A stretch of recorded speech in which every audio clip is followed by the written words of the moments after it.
Romanos 8, capítulo 8, versículo 1 e versículo 2. Vamos ler juntos?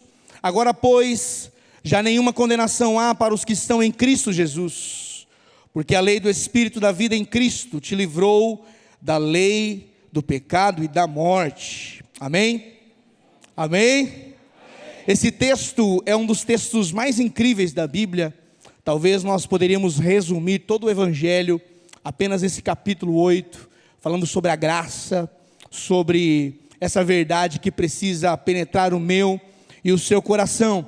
Esse texto, ele está presente em muitas das nossas canções. Provavelmente você, ao ler esse versículo, você talvez até citou ele de cabeça, porque ele é um versículo presente nas nossas orações, nos nossos cânticos, nos atendimentos pastorais. Provavelmente você já declamou eles algumas vezes. O apóstolo Paulo, ao escrever esse texto, ele está fazendo uma resposta aqui ao que ele escreve no capítulo 7, no versículo 24.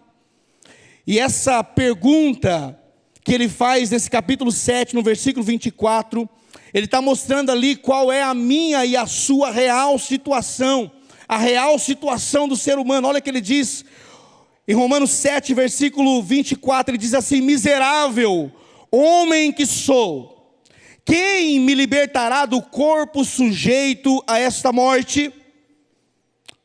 Por melhor que eu e você sejamos, a única palavra que nos resume é miserável. Você está disposto aí a falar miserável? Isso é o que define o ser humano. Por melhor que sejam as suas ações, as suas atitudes, essa é a palavra que o apóstolo Paulo resume o que é o ser humano. E é nessa condição que talvez nós nos encontramos nessa noite, sob uma condenação, porque essa condição que o ser humano se encontra, sob a condenação da lei, sobre a condenação, talvez da maioria das vezes, muito justa sobre nós, de coisas que nós fazemos. Talvez se você buscasse a sua memória, provavelmente você encontraria alguma situação e alguma ocasião que poderia te ocasionar uma condenação de algo, de algum erro, de alguma falha que você fez. Talvez pelas leis, talvez pelos seus amigos, talvez pela sua própria consciência, talvez por aqueles que estão perto de você, sua esposa, seu esposo, seus filhos. Nós estamos o tempo todo sobre essa condenação. Por isso o apóstolo Paulo ele faz essa pergunta: quem me libertará do corpo sujeito a esta morte? Provavelmente você, como eu, já assistiu muito Chapolin Colorado. Você lembra antigo? Lembra lá? Qual era a pergunta que ecoava em todos os episódios do Chapolin Colorado? E aí, quem poderá me defender? Talvez essa pergunta do Chapolin Colorado, né, feito por Bolanhos, um grande poeta, um cara espetacular, ela pode trazer ao nosso contexto essa pergunta que o apóstolo Paulo faz: quem pode me libertar do poder da morte? Quem pode me libertar do poder do pecado?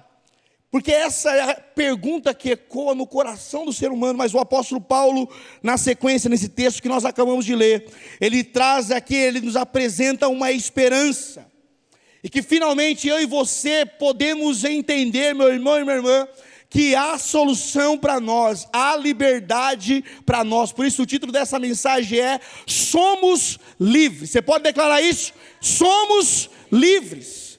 Essa é a verdade que precisa ecoar sobre o meu e o seu coração, quando nós temos um encontro genuíno com Cristo Jesus. E o apóstolo Paulo fala sobre isso, sobre essa liberdade. Mas qual é essa liberdade que experimentamos em Cristo e que é apresentada pelo apóstolo Paulo? E como eu e você podemos experimentá-la? A primeira liberdade que eu e você podemos desfrutar em Cristo Jesus é a liberdade da condenação. Olha o que ele diz: agora, pois, já nenhuma condenação há para os que estão em Cristo Jesus. Paulo escreve essa frase E ele não está dizendo aqui que os cristãos, eles não estão condenados. O significado dessa frase aqui, ela é muito mais forte. Ela afirma com todas as letras, e talvez você poderia colocar aqui em caixa alta, que não existe nenhuma condenação para os que estão em Cristo Jesus. É bom deixar claro aqui que essa isenção da condenação que o apóstolo Paulo traz para nós nesse texto, ela não está apenas em caráter temporário. Por exemplo, nós estamos talvez debaixo de uma condenação, aí nós pedimos perdão e nós agora estamos debaixo dessa condenação, mas nós agora pecamos, deixamos de estar debaixo dessa condenação. Não, essa condição de não condenação, ela não é algo temporário, ela não é algo limitado. Isso precisa estar claro sobre a mim e sobre a sua vida, porque existem pessoas que acreditam que elas acordam condenadas. E ao pedirem perdão pelos seus pecados à noite, elas estão perdoadas pelos seus pecados, e agora sim elas não estão sob condenação.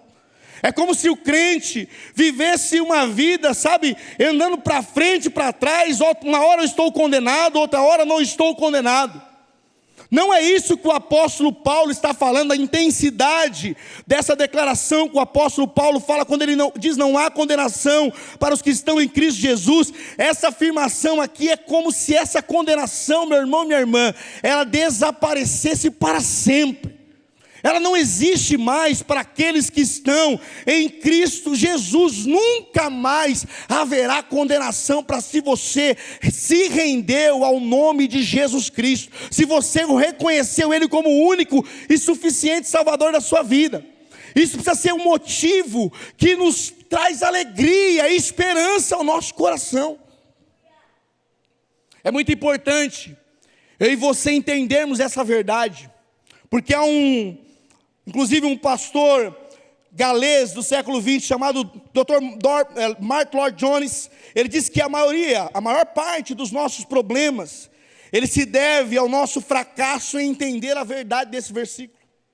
Muitos de nós temos enfrentado problemas na nossa fé, ou na nossa postura diária, simplesmente por não entender esse primeiro versículo sobre não há condenação para os que estão em Cristo Jesus. Sabe o que acontece quando eu e você, meu irmão e minha irmã, não entendemos esse versículo?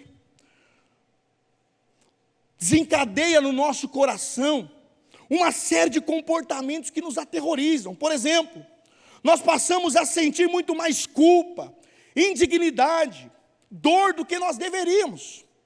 Outros passam a adotar um comportamento de tentar provar para as pessoas que ela é boa. Você já se pegou tentando provar para as pessoas que você merece o apreço delas? Que você é uma pessoa boa? Que você faz algumas ações? Você faz questão de colocar no grupo as ações sociais que você faz? São pessoas que infelizmente ainda não compreenderam essa justificação, essa não condenação de Cristo Jesus. Ou às vezes aquelas pessoas que são hipersensíveis a críticas. Pessoas que sempre estão nas suas posturas defensivas. Elas não conseguem ouvir mais críticas das pessoas, porque o que as pessoas dizem sobre ela ainda tem muito peso sobre o que ela pensa. Ela fica deprimida quando ela ouve alguma crítica. E são pessoas que ainda não compreenderam quem elas são em Cristo Jesus. Pessoas que têm falta de confiança nos seus relacionamentos, falta de alegria na sua adoração. Sabe aquelas pessoas que às vezes nós levantamos as nossas mãos para adorar e parece que há uma condenação em nós, perto de nós, nos dizendo: levante essa mão, eu sei o que você fez hoje à tarde, eu sei o que você assistiu lá no escritório. Quando você começa a levantar as suas mãos e abrir os seus lábios para adorar a Jesus, parece que vem uma condenação do inferno perto de você e diz: eu sei as palavras que saíram da sua boca e não foram palavras de adoração. Os xingamentos que você teve para sua esposa, para os seus filhos, as maldições que foram declaradas dentro da sua casa hoje. Não é verdade? Tudo isso acontece quando nós não compreendemos esse versículo que não há mais condenação para os que estão em Cristo Jesus. Você fica angustiado, você não consegue mais adorar. Outro comportamento que desencadeia numa pessoa que não entende essa questão de não condenação, são líderes que eles não se acham dignos de se achegarem a Deus, de orarem por milagres. Eles acham que o milagre vai vir pela sua santidade, por aquilo que ele pode fazer. Não é você que vai operar milagre, mas é o Deus que opera através de você. E aí o que acontece? Você não crê mais em milagre porque você está em pecado. Às vezes está vivendo uma vida dúbia. E aí você começa a jogar responsabilidade para o seu líder de célula. Meu líder, ora por mim. Antigamente minha mãe falava que eram os crentes 6 horas. 6 horas por mim. Pede oração, mas não dobra o joelho para orar. Porque não se sente digno. Porque ainda no fundo, ainda se sente condenado pelas suas ações, pelos pecados que pairam sobre a sua vida. Em alguns casos, essas pessoas, elas perdem aquela motivação de levar uma vida santa. Sabe quando o cara já está ruim, ele fala, se está ruim, vamos piorar o negócio, não tem onde piorar. Espírito do tiririca, pior que está, não fica. Por muitas vezes, nós abandonamos as motivações de viver uma vida santa, simplesmente por acharmos que já estamos condenados. Por isso a importância, meu irmão e minha irmã, de entender esse versículo, essa verdade. Talvez você já leu esse versículo tantas vezes, e você ainda não internalizou isso, você não entendeu a profundidade da palavra que o apóstolo Paulo nos traz.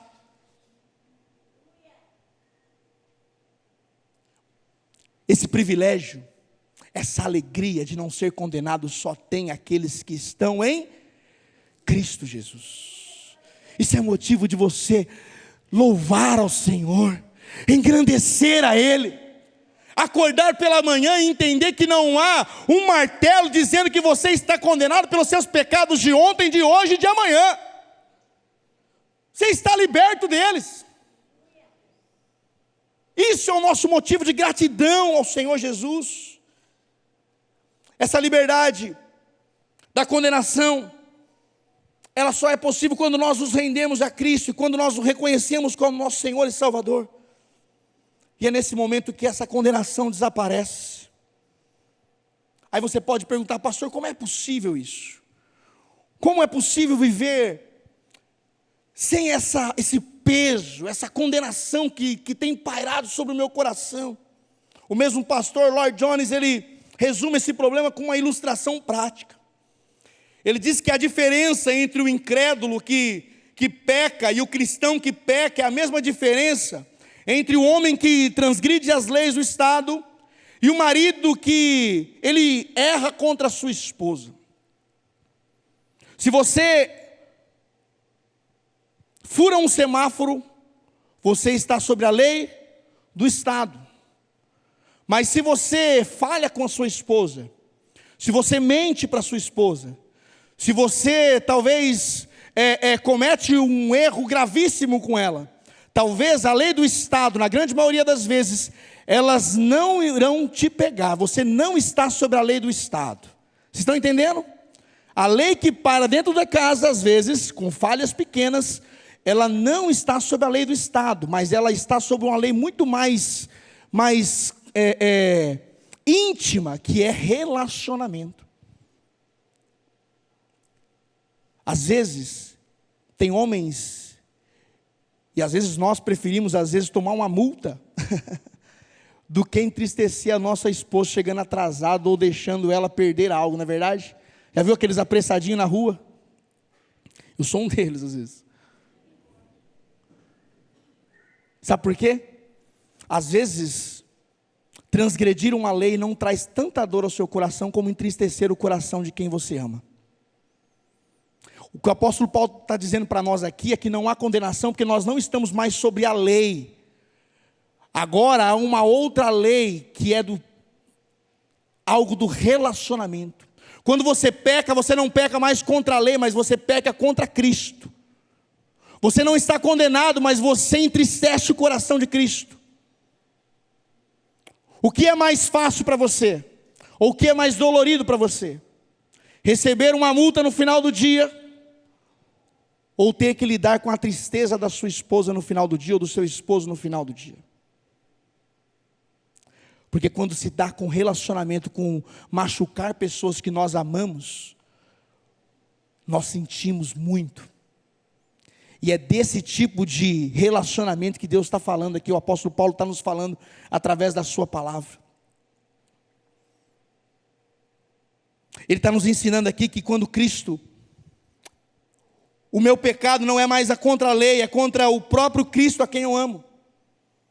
É um motivo que precisa entristecer o meu coração, é entender que eu não mais pequei contra a lei, mas eu pequei contra Cristo, eu entristeci o coração de Cristo. Isso precisa ser a motivação, meu irmão e minha irmã, de viver uma vida correta. De viver uma vida sem errar, sem pecar. É óbvio que você não vai conseguir, mas você precisa tentar.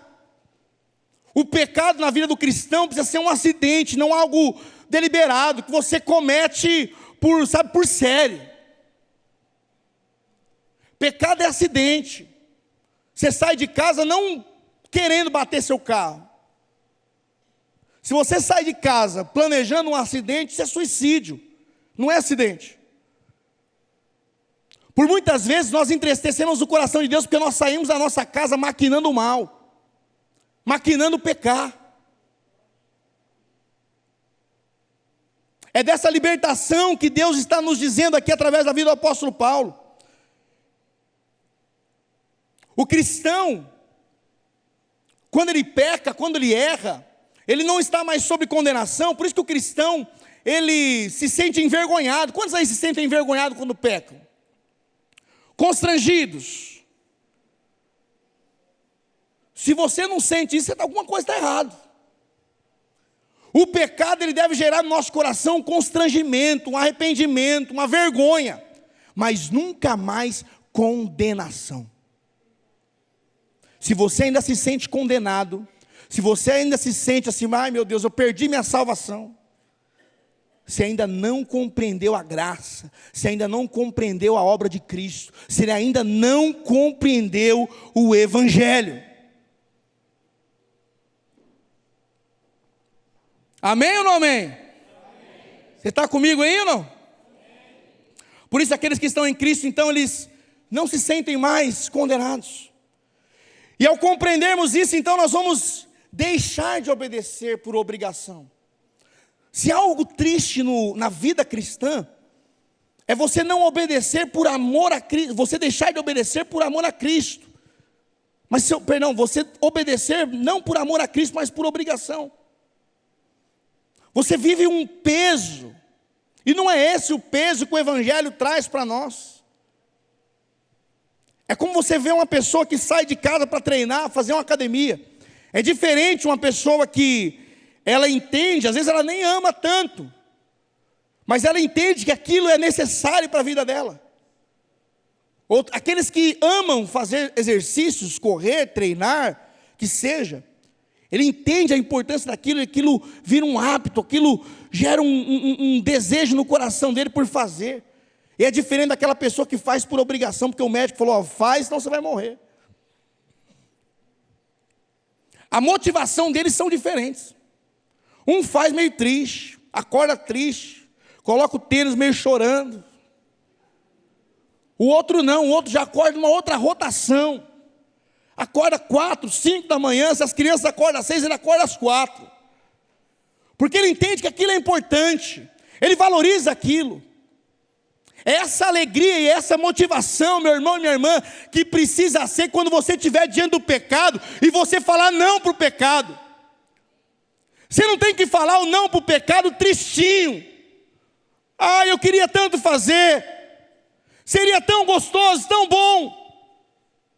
Pelo contrário, você precisa olhar para o pecado e falar assim, eu não te quero porque você não me domina.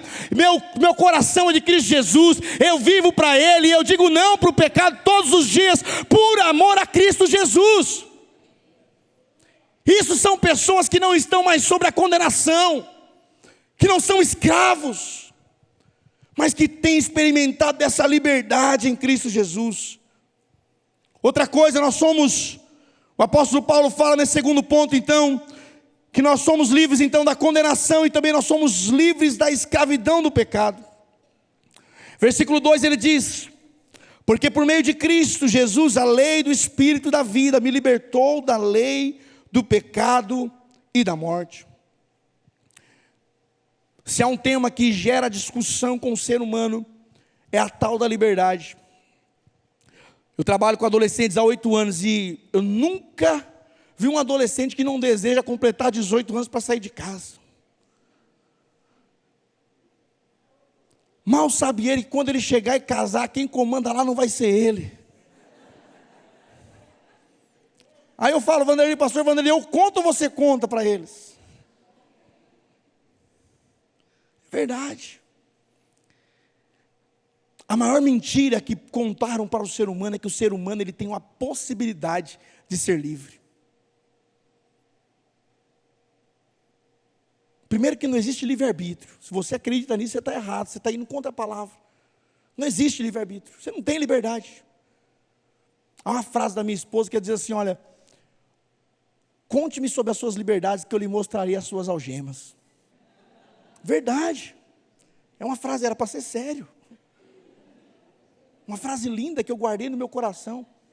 Quando nós estudávamos esse texto. Aí eles estão achando que é brincadeira, não é, é verdade. Deixa eu falar algo para você que talvez você nunca parou para pensar. Todos nós temos um Senhor. Todos nós temos um Senhor. Agora cabe a você trazer a sua memória agora e dizer: quem tem governado as suas decisões? Quem tem sido o Senhor da sua vida? Será a lascívia? Será a mentira, a fofoca? Serão os vícios? Será o bete? Será o tigrinho? O que tem governado as suas decisões? O que tem te tornado escravo? Nós somos escravos, irmãos. Sabe por quê? Um escravo tem 3 coisas que definem um escravo. Primeiro, ele não pertence a si mesmo. Segundo, ele foi comprado por um preço. E terceiro, ele tem um Senhor a quem ele se submete. Por isso aquela frase que você fala com força: quem manda na minha vida sou eu. Nunca existiu isso. Porque um escravo ele tem um dono. Ele tem a quem se submeter. Ele não pertence a si mesmo. Engana-se você que acha que você é dono do seu próprio nariz. Agora cabe a nós entendermos qual tem sido o Senhor da nossa vida. Para quem nós temos abaixado a cabeça e rendido-se às vontades deles. Que tem governado o seu coração, que tem governado o meu coração. Segundo que caracteriza que nós somos escravos, é que nós somos comprados por um preço. Há uma frase famosa que diz que todo homem ele tem um preço. Você já parou para pensar qual é o seu preço? Já parou para pensar por quanto nós temos nos vendido? Será que apenas por uma noite de prazer? Será que talvez por um favor de alguém? Será talvez por uma fofoca, ou quem sabe simplesmente para bater a meta de venda no final do mês?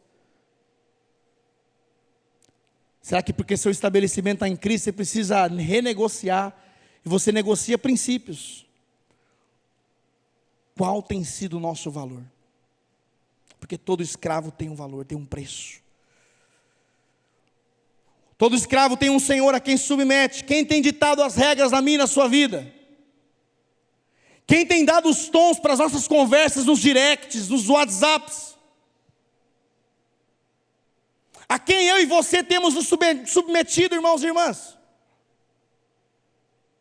Quem tem governado as nossas vontades?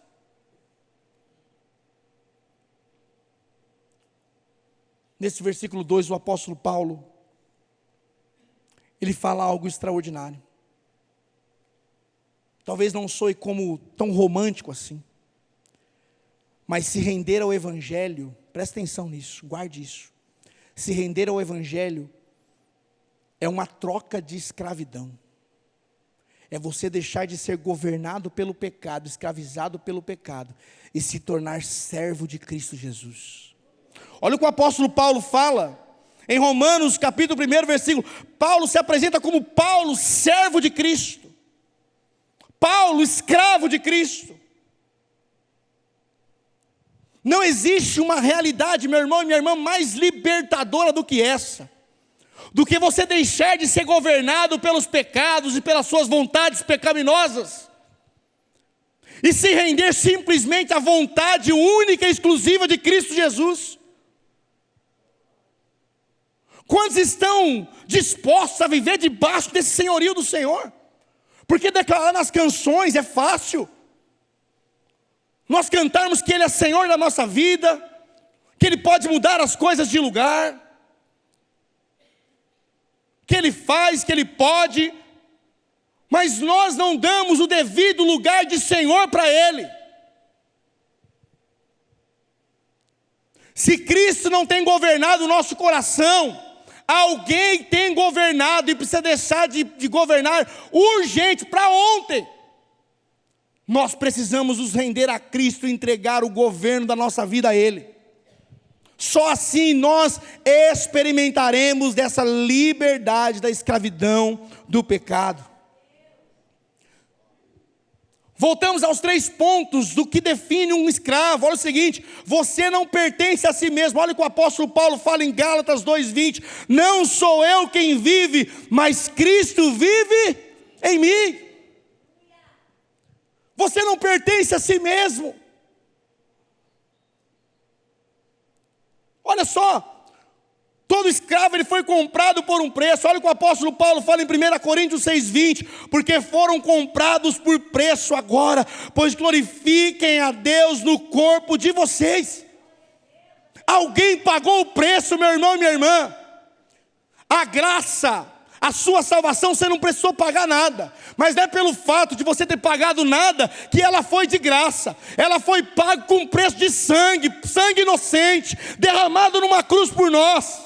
Se eu e você hoje podemos declarar que somos livres, é porque Cristo morreu na cruz pelos meus e os seus pecados.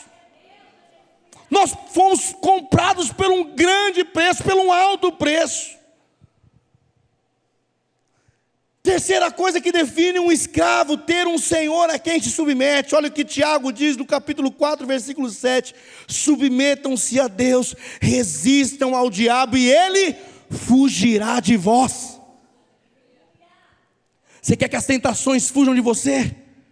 Se renda a Cristo Jesus, se renda à vontade dEle. Pare de ser governado pelas suas decisões, pelas suas ideologias, por aquilo que você acha que é certo, por aquilo que nós achamos ser correto. Nós temos um só manual de fé e prática, que é a palavra de Deus. Ela que nos mostra o caminho, as decisões que precisam ser tomadas.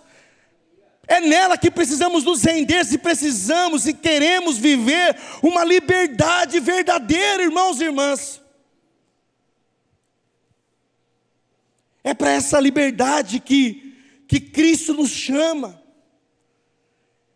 que o apóstolo Paulo nos fala com tanta ênfase.